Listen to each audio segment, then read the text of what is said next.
No. It's a lot deeper than that. To recap, my last video talked about being utilitarian. Does your training make you utilitarian or more useful? And this comment here is what CrossFit was supposed to be. I talked about taking a different camp from CrossFit, bodybuilding, Olympic lifting, and powerlifting. And here's why, in my opinion, this is wrong.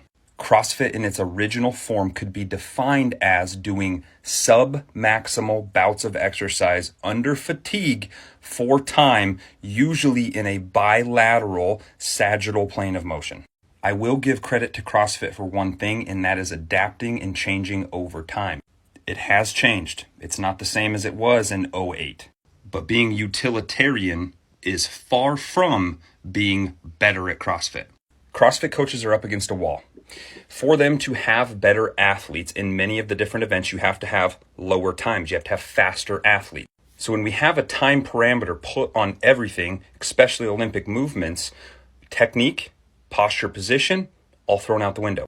It's all about going from A to B. What I'm talking about is caring how you get from A to B, not just getting from A to B. I really hope that makes sense.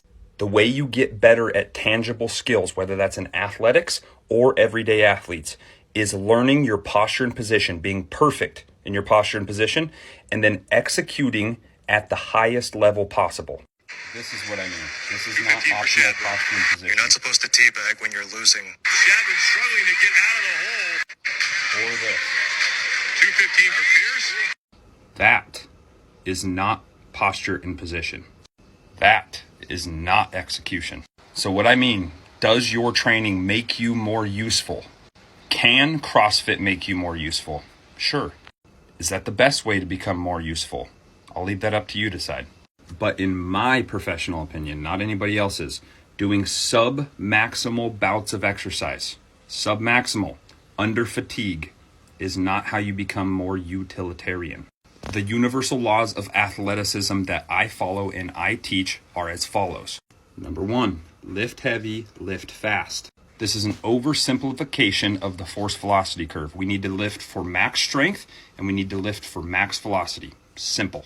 Number 2, sprint fast to be fast. The only way to get faster at sprinting is to sprint without fatigue. That is the complete opposite of CrossFit. You can never get stronger. This is scientifically proven. You cannot get stronger under fatigue.